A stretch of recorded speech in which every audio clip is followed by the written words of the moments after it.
is a first, but I am glad to welcome you today. And my original idea was that I needed to do a little housekeeping too for you. You all received a cookbook, and this is the 11th edition of this cookbook. And it started out in '95 when Ron went back to run for Congress after being back in OB for 12 years and delivering babies, and he thought, well, maybe they're serious, I'm going to run for Congress again. So the rest of the people around, they didn't really want him because he wasn't a yes man. And so they decided they'd put out all this, drug propaganda and all kind of things against him. And so I said, Ron, let's do a cookbook with the kids' pictures and show the people that, we have raised responsible children and they're all doing things. They're not out doing drugs and things like this. And he says, oh, I don't know. He said, I think they probably would rather hear about the Exchange Stabilization Fund and some things like that. Well, maybe it would just be, a fun thing, and let's just try it. So now he calls it his secret weapon. And I'm kind of responsible for it. So along the campaign trail, we've been trying to do a few corrections. And so yesterday I signed cookbooks and then we'd make corrections, and I decided this is really not the way to do this. So I'm going to tell you on page 5, there's a recipe for banana bread. And my kids would come in and say, oh, rotten bananas, yay, we're going to have banana bread. But you have to add a half a cup of oil to that recipe or it's not going to work. And then I have a sweet lady from Washington State who sent one of the recipes on page 22. They're for cookies. They're Foothill Dreams or something. They have to have 2 cups of flour or they won't work. I think they're all our mistakes, but I haven't really had to do this before, so if we do a next cookbook, and we always invite anybody that has a good recipe to send it. We want these recipes to be not gourmet recipes. These are when you come home and you have to cook and you just grab anything, we want it all to be there on your shelf and make it easy. So anybody that wants to send me a recipe, I'll be glad to put it in the file, and if we do another cookbook, it'll be in. Okay, now they said, okay, since you're going to get up there and talk about the cookbook, why don't you just go ahead and introduce Ron? Okay, well, I haven't done that before, but I do have a lot of information. So I know he's scared now. But we won't need to go into that. Most of you know him well, and everything's been written about in all the papers and journals. I can tell you when we were first married and all, I said, well, I'll take care of the kids and you can take care of the country. And so that's worked. But when he first ran for Congress, he had a huge medical practice. His ladies loved him. They didn't think they wanted him to do it. And I said, why? Why would you do this big practice? And we were in Texas where we wanted to be. We found out we loved Texas even though we were born in Pennsylvania. We chose Texas. And so we did come to Texas and absolutely loved it. But he said, well, every baby I deliver is already in debt X number of dollars. He always had the X number of dollars. I said, yes, I know, but, you're such a good doctor. Your people just love you. Yeah, but he said, if I don't get it off my chest, he said, if I know what's wrong with the country and I do nothing, I'm going to be as bad as those that are doing it to us. So at that point, I had to step back and I had to be behind him. And we've been married now 55 years. And I have to say that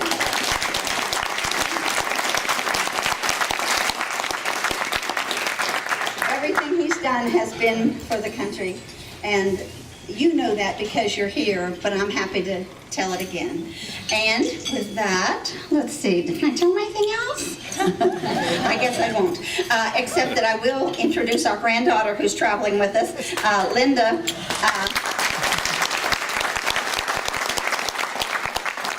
Linda is the youngest daughter of our oldest son, and she's taken a semester off college. She goes to Texas A&M, and she is so smart that she can pick anything she wants to do, and she hasn't decided what it is yet. So she took this semester off to travel. So we're glad to have her. And with that, I will introduce my husband. Come talk to us, Ron.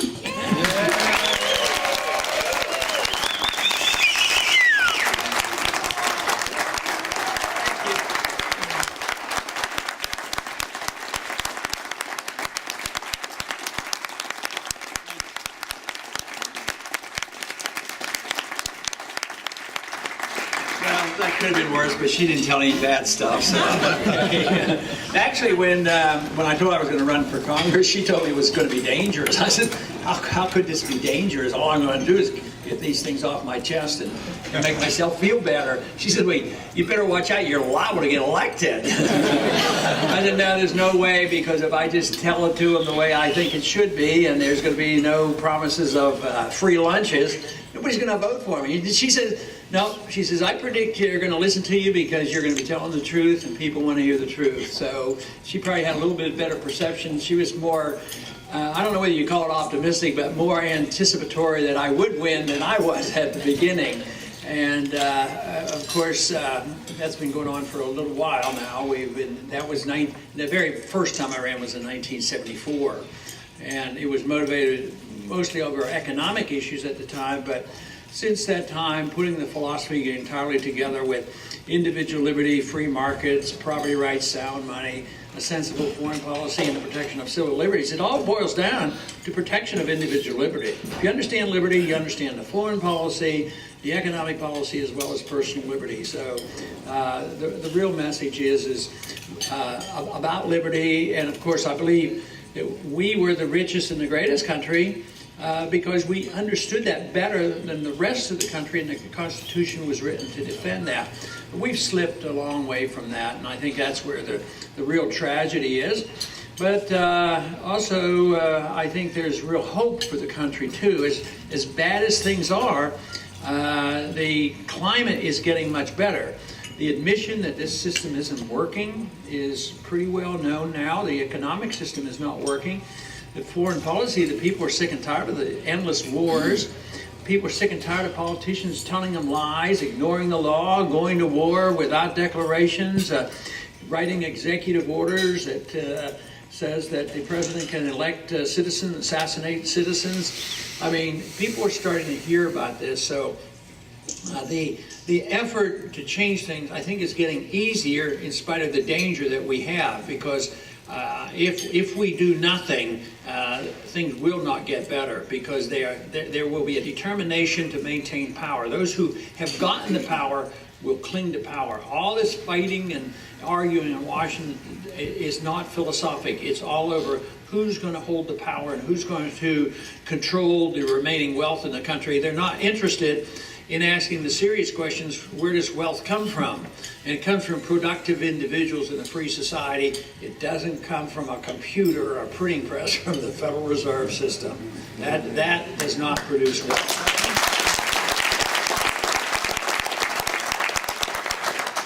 It certainly has been an encouragement to me and everybody that's been involved in the campaign of how many people have been energized. And it is well known that the campuses in this country are very much aware of what's happening. You know, last week we were in California, had this huge turnout at the most, perceived as the most liberal school in the country, and that is in Berkeley. At the same time, we were at Texas A&M the other night, conceived to probably be the most conservative. Huge overflow crowds. To me, that is so delightful. Not so much only because they're a large crowd and the enthusiasm, but it sort of verifies what my argument has been. The true message of liberty will bring us together, both left and right, independents, everybody else. That is what I think we should be excited about.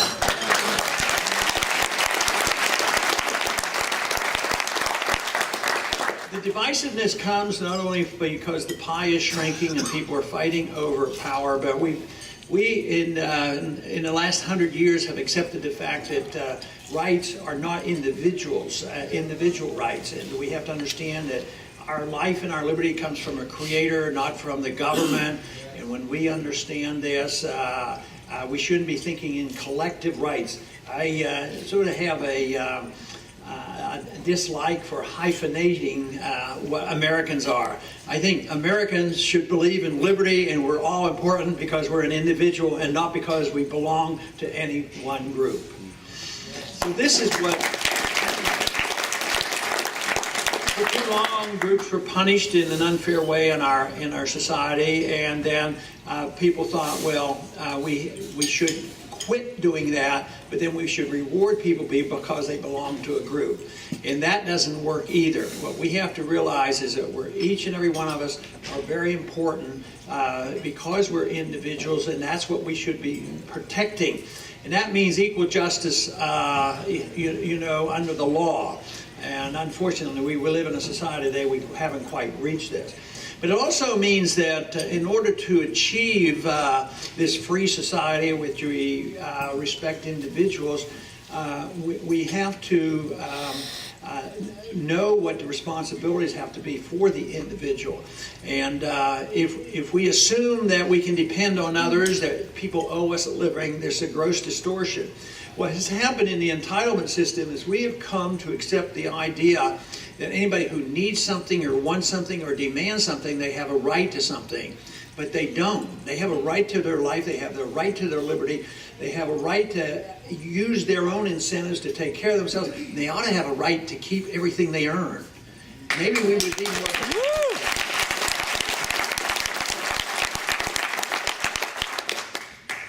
Today, though, I believe that we're making great strides intellectually, which is the most important. We have to have people understand the ideas and the issues. There was a little video on this morning that I saw that I thought fascinating. It was some young lady trying to explain why young people, are attracted to this campaign. And she made a very strong point that it was getting young people to start studying. And she says, that's never happened before with a politician. But I thought it was a nice compliment because that's really what I think is the most important. Because yes, politics are important. Some of my friends are really, really brilliant in understanding markets and philosophy and all, but they won't touch politics. And I don't really care. If they're good educators, that's fine. That's their thing that they want to do.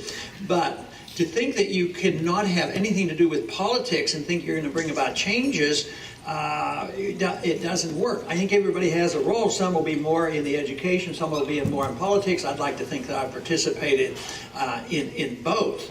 But this is what I think really is happening, that the education efforts are moving right along. But what did the founders do? The founders were very well educated. They didn't have the public school system to hold them back, and they were self-taught, and they were probably the true homeschoolers, the original homeschoolers. And our early universities were churches, that started the universities. So they of course, were well educated, but you'd have to give them credit. I think they were political activists too. They knew the philosophy. They were educated in the classics. They were educated in all the history, and they knew exactly the status of personal liberty. There had been talks about it, but they never really had a nation defending liberty, at least defined as we have in our Constitution. So it does take political action. It takes a lot of effort. Individuals have to decide whether they're going to spend more time on education or more kinds of politics, or whether you want to do both. And sometimes you support candidates, sometimes you encourage candidates, sometimes you become your own candidate. And this is what we don't know exactly what's happening today. I think it's much bigger than we even realize because we can't measure it. Because every single day I meet people that are saying, I'm running for this office and that office, and they tell me that you can't tell how many people are out there doing this. I think after the last election, there was a new election up in New Hampshire, and they have a lot of state representatives up there because I think they have over 400, and their idea of government is different. But I think 40 individuals who had been supporters of our campaign were elected. So, and in Iowa right now, the supporters we had 4 years ago now are essentially in charge of the party. The state chairman of the Republican Party there was our chairman, out there both in 08 and now.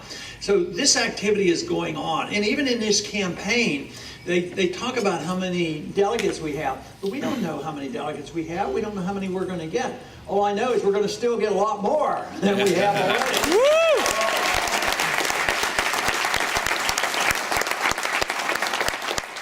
because the process is continuing. We haven't had an election in Texas yet. I certainly hope we can pick up a few delegates here, and that should be a hard-fought effort. So there's a lot of excitement going on. And the measurement of victory, we know what it is. The very best thing to do is have beliefs and have them verified and have an election and promote the cause. A lot of times the media will poke fun at me and they say, you're not in this to win. You're just in this to promote your ideas. I said, did you ever think that possibly you could do both? Be in it to win and also promote ideas? No, it either has to be either or. Because if you're in for politics, you do anything you can just to win for the sake of winning. I was convinced, actually I was convinced when I told Carol there wasn't much chance of winning. And I thought, well, I'm just going to tell it to him straight and see what happens. So I thought, well, the first go around, maybe it was just a fluke. And then I said, I have to vote that way and find out if I can be reelected. So it was really a litmus test on whether people would endorse these views. And so the re-elections and as time went on, they became easier and easier, convinced me that people's minds can be changed, and you can. Stick to principle and have that the most important issue, at the same time verified by winning elections. So I don't know exactly what's going to turn out in this campaign. 2 days ago, I didn't predict, nor did anybody else predict, that Santorum was just going to drop out. So we don't know the unknowns, which can occur tomorrow, the next week, or a month or two from now. So I think our obligation is just to do our very, very best. The one thing that does probably curtail us a little bit is that the others have ability to raise money or have their own money, and their goal is power. I mean, this is what the goal is in Washington. Power is what they're after. I think when you talk about ideas, it isn't like we don't want power. Well, matter of fact, we don't need or want power, but the issue is, I think something more important, can we have influence? Can we influence people and influence the direction of the country? So if that is the case, I would say that this campaign and your efforts and the efforts of thousands, if not hundreds of thousands of people now is showing that there is an influence going on. And this is where we should be very excited. So as important it is to win, as important it is to maximize our benefits. So when somebody sees the handwriting on the wall, well, I'm not going to win, I'm not going to have the power, I have to save all my energies for another day because my goal is long-term to satisfy the establishment and gain that power. Well, if you're in a campaign for the effort of trying to change things, then you want to maximize the benefits. So the goal always has to be run a race like you're going to win, even if you're behind, to run behind, because right now, you know, there were 12 of us. Now we're in third place. So I would say we're doing pretty well.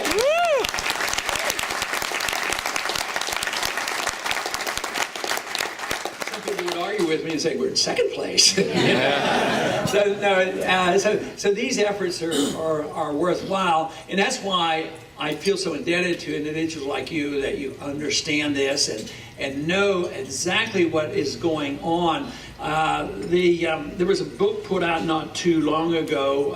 It was called The Black Swan. Anybody ever heard of Black Swan? Talib, I think is the way you pronounce it. He was on the business station the other day and talked about 15 minutes about why he was endorsing me. And they poked fun at him and they said, what are you doing going to endorse him for? He's not going to win. He's doing this, this, and this. Now, he stated it clearly. Some people would wish to have been more optimistic, but he says, you know, I don't even care. He says, if he gets 1% or 99%, I really don't care. Because I'm supporting him because he's telling the right things, he's telling the truth.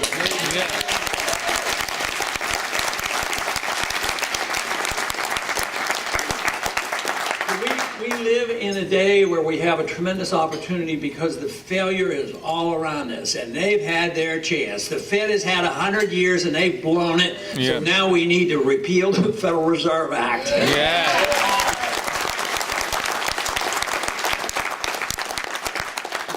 government hasn't been doing a very good job. The Department of Education hasn't given us better education. The government involved in medicine just gives us higher costs. So I would say the evidence of failure is all around us, and we're broke, we're bankrupt, the money isn't working well. And the foreign policy, people are sick and tired of it. 4 years ago, it was not nearly as supportive for the position of it's time to come home. Too many wars. Let's get out of those wars. Bring the troops home. Today, 70% of the American people say, get out of Afghanistan, come on home, and admit the truth. And I think that's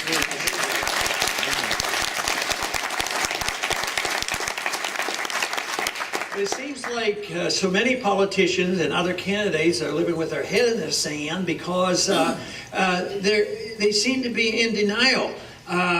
Actually, over a long period of time, decades, generally the person that comes out with a little less militant stand is usually the more popular candidate. George Bush understood this. That's why he argued for a humble foreign policy and no policing of the world and no nation building. And he won the election. He was criticizing the Democrats. And of course, Obama turned it around, and he came across. He had such great speeches about peace. He won the Nobel Peace Prize. But that shows that it's a pretty good issue. Of course, it should be based on sincerity and sound policy. But this is something that. I think should be very clear. But what have the other candidates been doing? Even when we had a lot more, they were all much more eager to send more troops around the world. When are you going into Syria? When are we going to hit Iran? And it never stops. And if it were strictly pure politics, they ought to have enough sense to say that's not what the American people are going to respond to, is that we need more militancy. And they say, well, a good Republican is pro-military and he's pro-American. If you don't support the wars, you're unpatriotic, and they go on and on.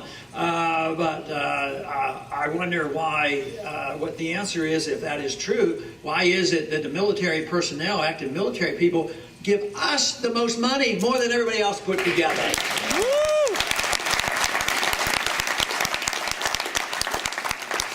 When I was drafted in 1962, we were in Michigan. I was in the middle of my residency, and we came down here. That was the first time we came to Texas. I was stationed at Kelly Air Force Base, and then I stayed in the Air National Guard. When I talked to my veteran groups, I would always talk to them about the foreign policy, but never knew exactly where they would be, on the foreign policy. But I would talk about the military, and I would say, I'm a volunteer. I volunteered, and I served my country for 5 years. Then I said, well, I'll tell you what the real truth is. I got a draft notice, and the draft notice said, you're now drafted, and you'll be drafted in, you're going to go into the Army, and you're going to be a buck private. But then the bottom line says, unless you want to volunteer, if you volunteer, we'll make you a captain and allow you to practice medicine. And I says, I immediately volunteered. So we made the best of it. I probably didn't have as strong a feeling about the war issue, and this is what I'm encouraged about the young people waking up about the war issue. Forever, young people, when you're 18, 19, and 20, and the culture indoctrinates you to think that, war is great, war gets you out of depression, you can't be a patriot unless you support the war. I certainly accepted that and thought it was wonderful, but there's more questioning now, and I think that is very, very healthy.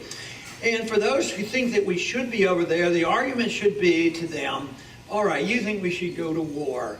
At least follow the laws. No, you're going to war to defend our Constitution, our freedoms. At least obey the law. And the law says you have to have a declaration of war, so don't go to war unless there's a declaration. We would have fought a lot less wars if we'd have had more people following that doctrine in the last 50, 60 years.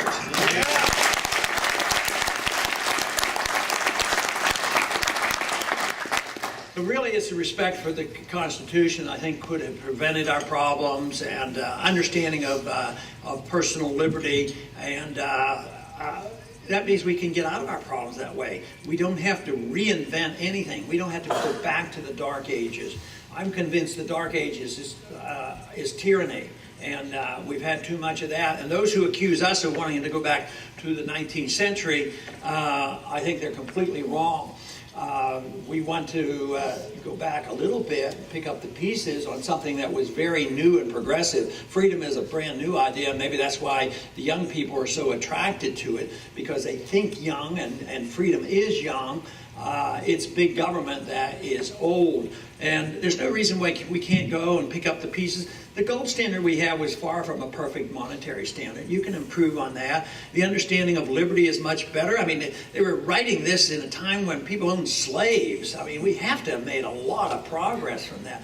But we sure have to identify, the importance of the individuals. We have a better understanding of free market economics than ever before. So there's no reason why we can't make progress from that. And this is what I think is happening in the revolutionary changes, the philosophic revolution that's going on. And this is very, very healthy, so I'm very optimistic about that. But I'm very, concerned, of course, on what do we have to go through in order to get there. And if we do nothing, it's going to be very, very tough. If we can't achieve what we want to do, it's going to be tough. We could work our way out. We should strive for that. But we don't know what the future will be. It may become more smoothly than we think. There was a time when the British were trying to get rid of the Corn Laws and the transition from mercantilism toward a more capitalist society, and they did it peacefully. We could do that, but let me tell you, I probably lean in the direction that we better be concerned. But we better be prepared. But the groundwork is being laid. That is, our options can be spelled out, and we have to know what the alternatives will be. So just to being opposed to Obama, I criticize Obama my share of the time, but I don't make Obama the issue. He's just part of it, but the Republican Party has been part of it. They're big government, and we had our chances, and deficits continued, the attack on civil liberties continued, the spending and the foreign policy continued. So we have to realize that it's big government that is the problem. It's not a partisan issue, and the solution will be bipartisan. The solution, when you have success in a philosophic revolution, it invades everybody's minds. But this is what is so great about the freedom message, because I think it's a clear-cut message. It is the way you bring people together.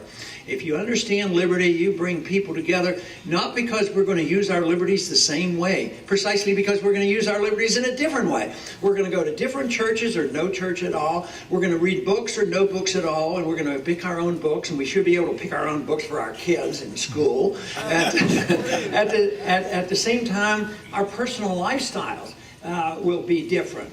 But this means that for a free society to work, you have to have tolerance. You have to accept the idea that somebody's going to use their liberties in a way that might be offensive, and you might not want to accept that. But you can teach your kids differently. You can act differently, as long as they don't impose their wills on you and they aren't hurting anybody. That's a different story. But some people don't want to do that. They say that's offensive. Others will say, well, you mean people would have freedom to keep all their money and spend it the way they should? Yes. Oh, they won't take care of themselves, so we have to socialize the whole economy and take away their liberties. No, you have to be tolerant to the point where another thing that has to happen is people have to accept the consequences. Whether it's social habits, you have to accept the consequences, or economic habits. If you don't take care of yourself, you cannot, there may be circumstances beyond your control, but as you, your family, your friends, your neighbors, your community, your church, that is a much better way to solve the problem than nationalizing this effort and destroying what we had and destroying the production that we've had in this country. That's where we are today. But we can restore the goodness of America. And if we do, if we understand this, I think it's the road to peace and prosperity. And that is where the creative energy of each and every one of us should be released. And then we can strive for excellence and virtue, something that you cannot do in a totalitarian society. You didn't see many inventions during the communist reign, and you barely can survive under those circumstances. So the cause of the human race ought to be the cause of liberty and the importance of the individual. That is what I hope we continue. That is what I see is happening, and that is why I'm an optimist. Thank you.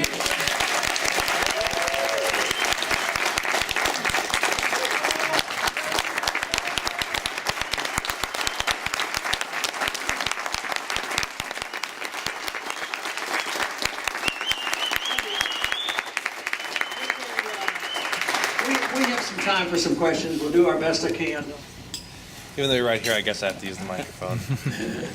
Oh, sorry. First of all, it's an honor to meet you, sir, today. My question is foreign policy, and it's a question I watch all the videos, and I don't think you've ever been asked this question, and it's when our troops come home, what happens to the real estate land from all those bases overseas? I know that in Cuba, the Guantanamo Bay, it's a treaty to where Cuba already activated their part. We just need to activate ours. Then it immediately cedes back to Cuba. But then there's like those drone bases in Somalia where there's no government to give back to and there's no real estate value on it. So then you have the ones like in Germany and Japan, which are very okay. I have to admit I haven't had that question before, but it's an interesting question. But if we walk home or walk out of Afghanistan and Iraq, the savings would be so tremendous that the giving up of the bases would be rather minor. When you think of everybody coming home and the bleeding stops literally and figuratively, all of a sudden we save billions and billions of dollars. We spend over $1 trillion a year on this foreign policy. So the maintenance, you say, well, to make it more specific, we have the embassy in Baghdad, and we spent nearly $1 billion on this, nearly as big as the Vatican. But just recently, in the military budget, it was almost $5 billion to maintain it, with 17,000 people there. And I think your question is well, you're going to walk back. Who's going to have the property? Let them work it out. You know,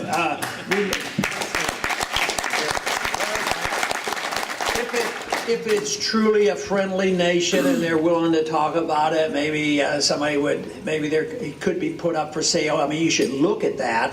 But the savings would so outweigh the benefit of stopping the bleeding and stopping the penalties.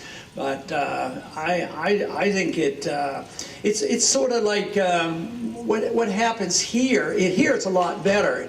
You know, in the 90s, we were closing air bases. They were always dumbfounded me because I was stationed in Kelly that I couldn't understand why they're closing down Kelly Air Force Base. You know, at the same time they were building them in Saudi Arabia. You know, we might not need all the bases that we have here, but it made no sense for me to see them close the bases down here. If you have the military, they ought to be here, not in aggravating and antagonizing radical Muslims by being in their face and violating their religious beliefs by putting our military on their holy land. That's essentially what we were doing. So, but here, a lot of the cities worried a whole lot about, the base is going to go close down and the economy is going to be ruined. Well, many places, these bases closed down, private enterprise took them over, and they became wealthier. But too often, and I don't know the details about Kelly, but sometimes it becomes a mixture. You know, it's not a clean-cut sale to the private sector. Sometimes the city owns it, and sometimes the military stays partially, and that's a mixed deal. But if you're in a small town, and the military is there, and there's 50% of the economy, and you leave, and you sell it, there's a very good chance that the market is going to do even better. But I think it's an interesting question, but I don't think I'd worry about that. I'd be so happy to bring the troops home. I'd celebrate. My question to you is that I believe that open and transparent government is an important part of a government being accountable to the people, and indeed Obama made the same sort of promises, and he's obviously failed on that. The most visible example is Bradley Manning and the WikiLeaks issue. In your administration, what would you do to safeguard government transparency, and specifically, what would you do about Bradley Manning?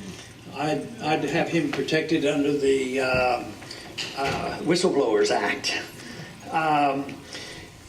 No, I think this issue is a very important issue because I maintain that government becomes more secret and the people's privacy is being destroyed. We should protect the people's privacy and we should make government much more open. We could start with the Federal Reserve System. But whistleblowers should be protected. If they're telling the truth and they're not doing it for the purpose of being a traitor. I mean, Bradley Manning, I imagine some people ought to think it through, but from what I can see from my viewpoint is that his motivation had nothing to do with helping the enemy. Matter of fact, the names and people that could have been injured that were removed, nobody has ever, you know that if anybody had ever suffered a consequence because of the release of those thousands and thousands of pages, we would have heard about it by now. So I would certainly lean in the direction of protecting people who are trying to tell the truth. You know, Daniel Ellsberg was in the 60s, was early 70s, I guess, was a traitor as far as the people were concerned. But he's really, for me, a hero in the sense that we have good history now about Vietnam. But too bad we haven't learned about what was going on. But his own remorse about this wasn't that he did it. Ellsberg's remorse was, why didn't I do it sooner? Because he knew about it, and he was in the Pentagon. He knew it was based on a lie, but he finally just couldn't live with himself, and he brought this out. So the more openness, the better. That's what a free society is all about. And it wouldn't be so critical if the government was a lot smoother, but a lot smaller. But because it's so big, it's a big issue because there's so much that can be hidden. What healthcare would be like under... Well, in Ron Paul administration, certainly in the beginning, it has to be in a transition in the opposite direction it's been going. I don't think you can wave a wand and allow a true free market delivery system to occur, which it should be.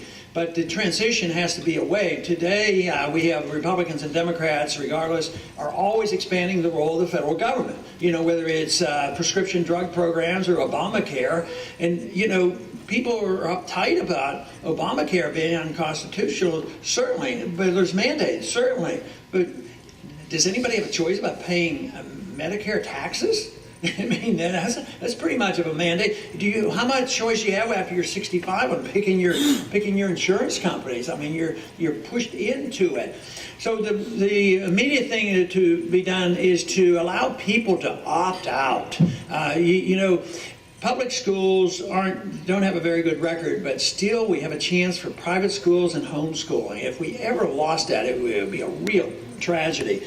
I would like to, my whole idea about the Federal Reserve is not to close it down in one day, but to have competition, legalize competing currency, and legalize the Constitution.